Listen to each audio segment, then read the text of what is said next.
Hi students, today we'll have a discussion on Harold Pinter's play The Homecoming. First, let us look at a bit of a biography of the author, Harold Pinter. He was born on October 10, 1930 in Hackney, which is in London, England. His father, Hyman, was a tailor and his mother, Frances Mann, both of them were descendants of Jews from Portugal. They had, during the early 20th century, they had migrated to England. Okay, so they were a Jewish family. Now, this family was relatively poor. They lived very frugally, like other working class families. Pinter attended the Hackney Downs Grammar School, and it is where he started writing poetry and prose. He was very much helped by his English teacher, Joseph. It was Joseph who appreciated the writing skills of Pinter. And young Pinter also took an interest in theatre. He also liked acting. He took up roles as Macbeth and Romeo in school productions of Shakespeare. Okay. Then later, by 1948, he got an opportunity to study at the Royal Academy of Dramatic Art. But he found that academy very oppressive. So he stayed there only for 2 terms. He discontinued his studies. And after that, he continued to write non dramatic works. He also started taking up a career as a professional actor. His stage name was David Barron. He acted with Shakespearean and other touring companies in both England and Ireland. And it was during one such tour that he met the actress Vivian Merchant, whom he married on 1956. Now, this couple had a very hard life. They struggled to make both ends meet, and Pinter was even forced to take up many odd jobs, including that of a dishwasher, a caretaker, salesman, many such things. And Pinter, the first play that Pinter wrote was named The Room. And it came when a friend asked him to write a piece for production at Bristol University. And that was the uh, inspiration behind writing the first play, The Room. It was a one-act play, and that play revealed Pinter's unique talent and technique. Okay. Then, very next year, he wrote another play and published it. That was The Birthday Party. The Birthday Party was initially uh, a disaster, a commercial disaster, but later uh, that was very much appreciated. Okay. And anyway, his first major staged success was The Caretaker, which appeared in 1960, and it even won him many awards. And it was with The Birthday Party and The Homecoming and The Caretaker, these three plays, that Pinter's reputation as a major absurdist playwright came up. And after uh, the publication of The Caretaker specifically, literary lovers started addressing him as Britain's most important dramatist after George Bernard Shaw.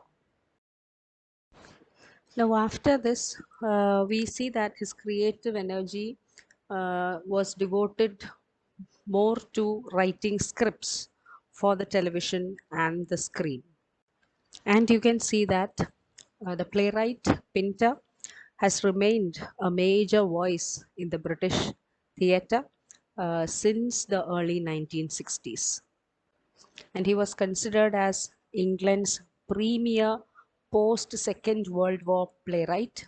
And his only serious rivals were John Osborne, the author of Look Back in Anger, and Tom Stoppard.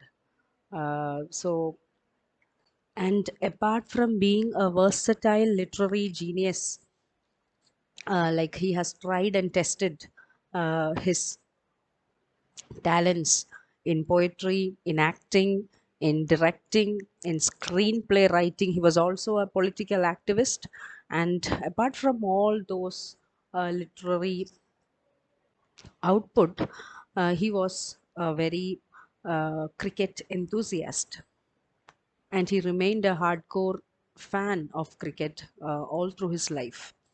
Then in 2005, he was awarded with the Nobel Prize for Literature, and he died in 2008 due to liver cancer. So that is a biography of the playwright Harold Pinter. Now, moving on to Pinter's unique style of writing. In fact, his style has created a byword in literature. He is often called, the style of his writing is often called Pinteresque.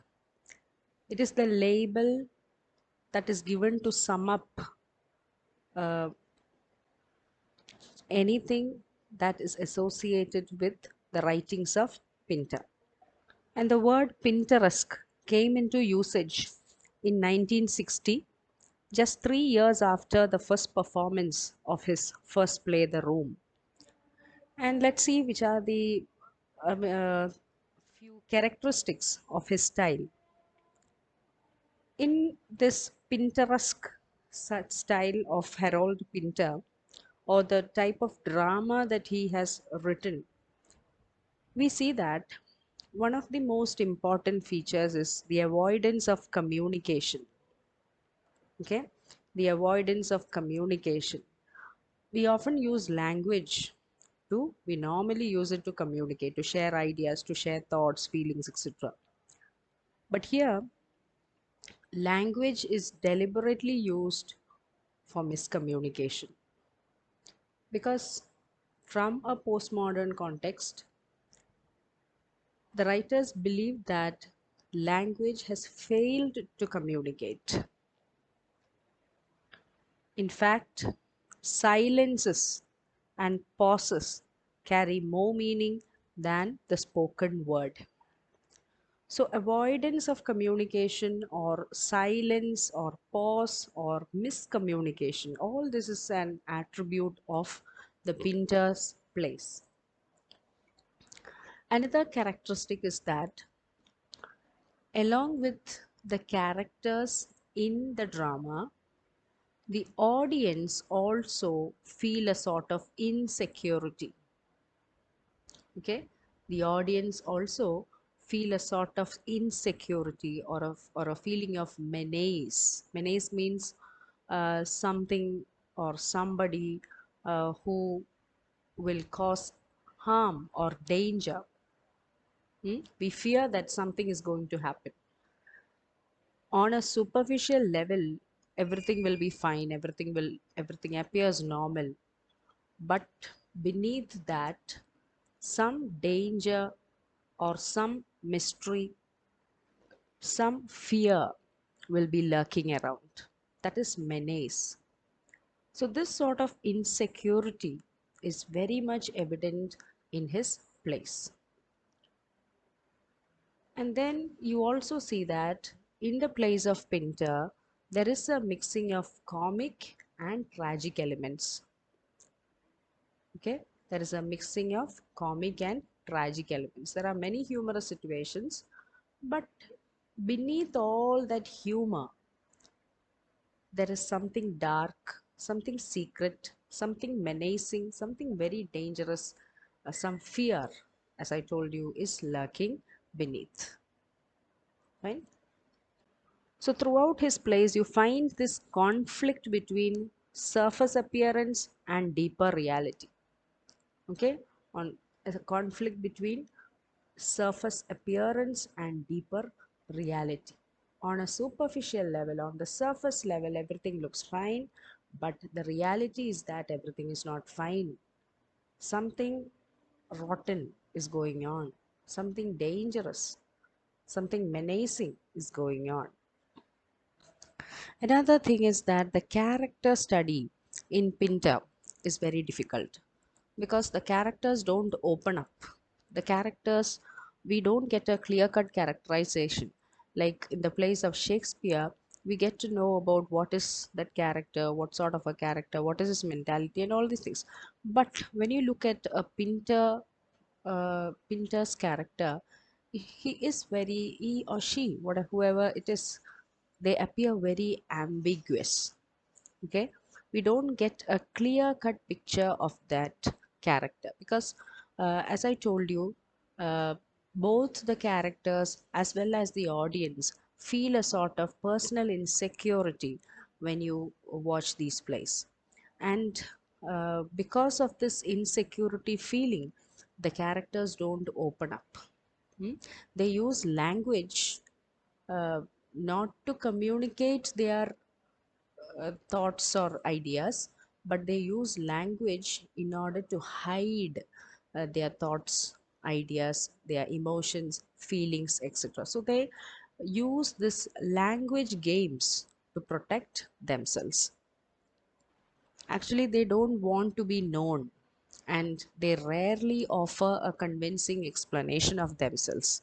So that is yet another feature of Pinter's plays.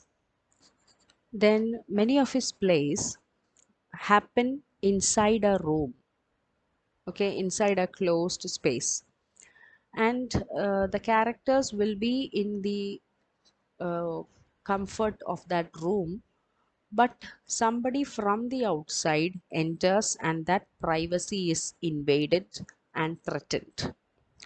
Don't take it in the literal sense.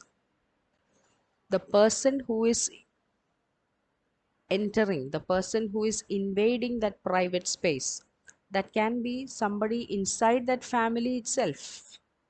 Okay, that can be somebody from the family itself, somebody very close to you, but there is an insecurity wherein the characters don't feel like identifying themselves with others or sharing their thoughts with others. They don't actually believe anybody around them, be it their father, be it their sibling, be it their mother, whatever. A sort of disbelief pervades all relationships.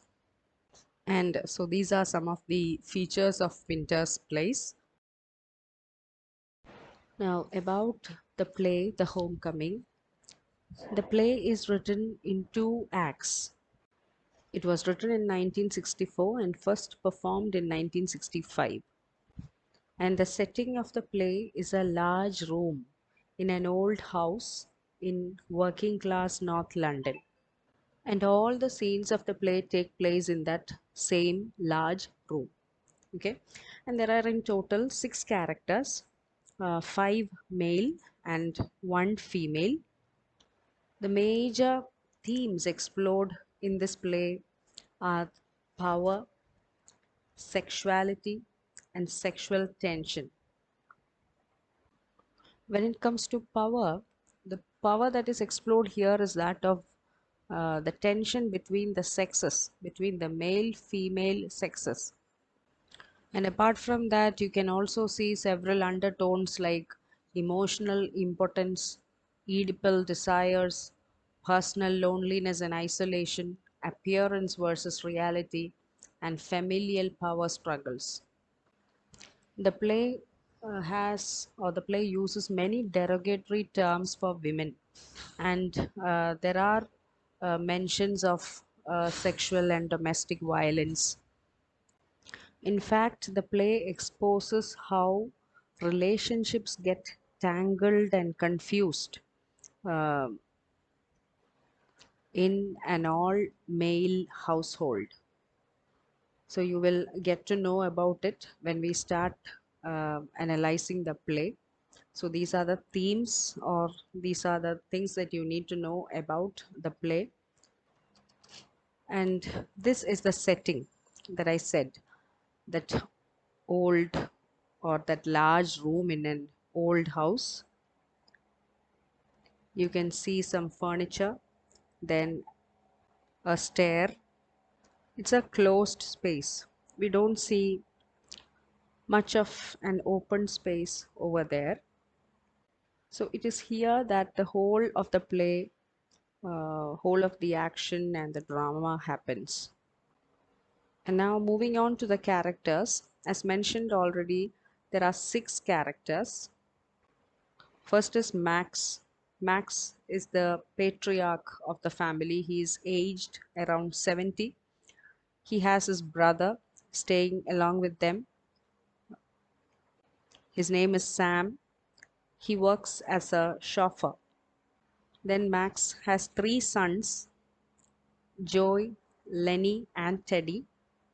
Joy is training to be a boxer. He is the youngest. He is in his mid 20s. Then Lenny, his oldest son, he is apparently a pimp, and around age of early 30s, around 31, 32, that range.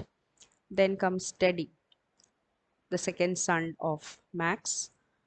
He is a professor of philosophy in America, and he's in his mid 30s. So this is the family of Max, Max brother Sam, and Max three sons, Joy, Lenny, and Teddy.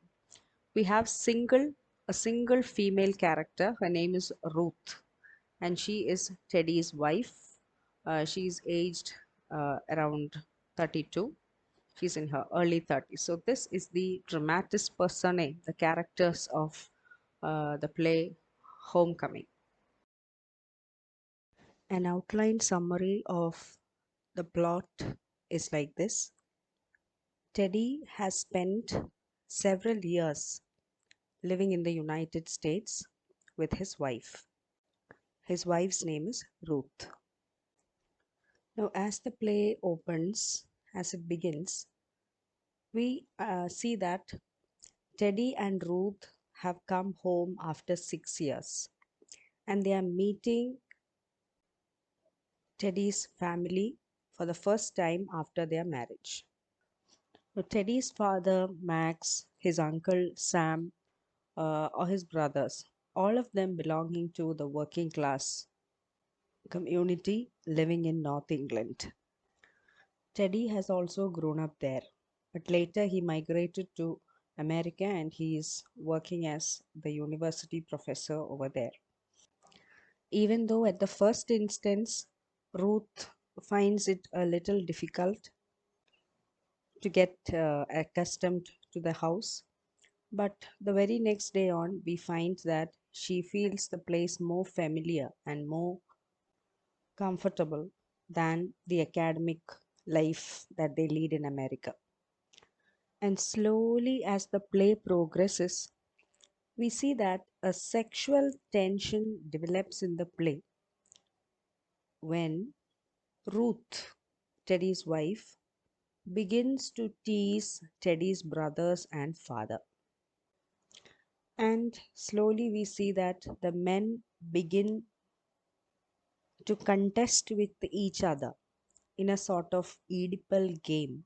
Oedipal game in the sense that incestuous relationship, immoral relationship. The father as well as the brothers of Teddy, they start to develop a sort of incestuous desire for Ruth. Ruth also flirts with them. And in the climax, we see that Teddy goes back to America, but Ruth decides to stay behind with Teddy's relatives as a member of the family. Next, I'll just brief you up with the summary of the first and the second acts, and then we'll go on with a detailed analysis of uh, the two acts. So, at the beginning of the first act, it is evening. We find Max, the father, and his son Lenny. Lenny is his second son. And we see there is a kind of struggle, there is a kind of ongoing struggle for power between these two men. Max, the father, is trying to dominate the son, and Lenny, the son, is trying to dominate the father. So, this is the power struggle that you find at the very beginning of the play. And as the play moves on, we find that these two men, Max and Lenny, are the two more dominant men in that family. There are other two men in the house. One is Sam, Max's brother, and second is the youngest son of Max named Joy. Now, all the men in this family, they resent each other. You don't find a sort of very close family ties among the four of them. They mock, tease, argue, try to be better than the other, try to put down one another. This is what we see there. And Max always tries to discourage his brother Sam, who is a chauffeur by profession. And Max always boasts that he himself gave birth to his three sons. He's at one point he's very proud that he has three sons, but on another level, we don't see any fatherly affection towards them. They always behave like rivals. So, next we see Teddy, the eldest son of Max, who has been living in the United States. He arrives home with his wife, Ruth. He tells his family members that he married Ruth 6 years ago while at the United States, and after the marriage, they have three sons. So, all this we get to know about uh, Teddy and his wife from them once they come back home. Teddy is a professor of American philosophy, and he introduces his wife Ruth to the other members of the family. But after a while, uh, we come to understand that Ruth and Teddy have some sort of discomfort between them. She looks very restless when she is along with Teddy. And even at the first instance after their arrival to home, we find that she is restless and she wants to go out alone when Teddy goes to sleep. Teddy asks her to come to the room that they can sleep, but she just want to move away from him. She says, "I want some fresh air. I will be out. I want to be out," like that. So Teddy goes upstairs to his room, and Ruth goes out of the house just for a stroll, just for a walk. And when she comes back, she meets her brother in law, Lenny, for the first time. And the way in which she communicates or she responds to Lenny suggests that she is a sexually dissatisfied woman. She, in a way, starts flirting with Lenny. Lenny and Ruth, they get involved in a sexually charged conversation, and the vibes that she pass on reveals that Ruth and Teddy are having some problems in their married life. After some time, Ruth exits. Ruth goes back to her room upstairs, and then Max enters. He has heard some voices, and so he's asking Lenny, "What was the voice? Whom are you talking to? Why are you so loud?" And he scolds him. Even at that point, Max is not aware that Teddy and his wife have arrived at the house. Lenny gets involved in a verbal argument with his father, Max. Then we see that there is a total blackout and the scene ends. And when the lights come again, the scene is changed. It is the next morning. Max comes downstairs to go to the kitchen to prepare breakfast for the family. It is then that he meets Teddy and Ruth there, and he comes to know that they have already spent the night in the house and no one has informed him. So he gets infuriated. Max assumes that Ruth is a prostitute whom Teddy has brought there for one night. So he verbally abuses her, calls her a tart, calls her a prostitute, and asks them to throw her out of the house. But later, he sort of realizes that Ruth is his daughter in law. And we see that Max begins to talk with Teddy in a sort of reconciliation after all these years. And while they are engaged in a conversation, they hug each other. Uh, the act ends, the first act ends. Next is Act 2. In the opening of the second act, we find the four men, Max, Sam, Teddy, and Lenny. All of them are sitting together and they are lighting the cigarettes. They are performing the ritual of sharing the lighting of cigars.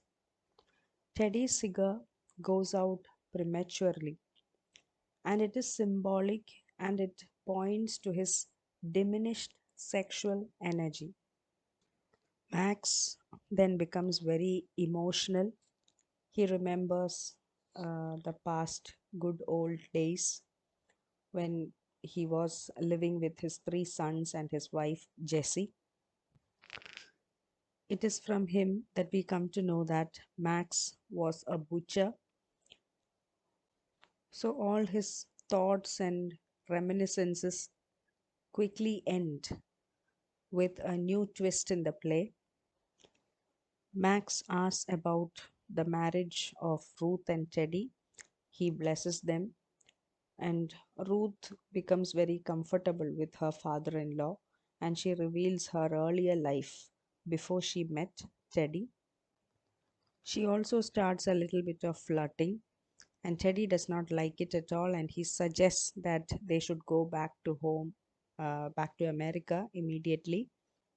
So, both the characters as well as the audience watching the play, we get an understanding that Teddy does not want to reveal the past life of Ruth.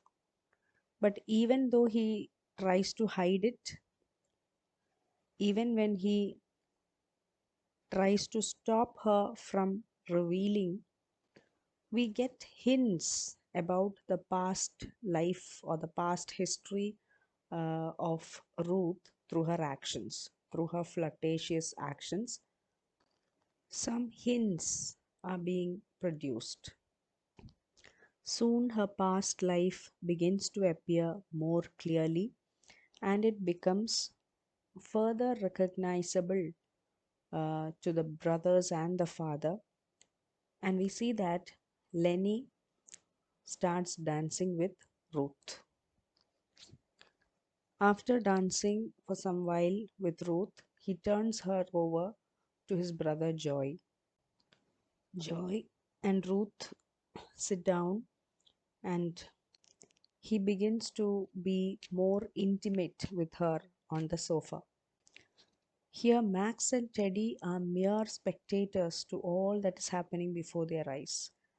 Finally, Max tells Teddy that he should not be ashamed of Ruth's past life or her social status.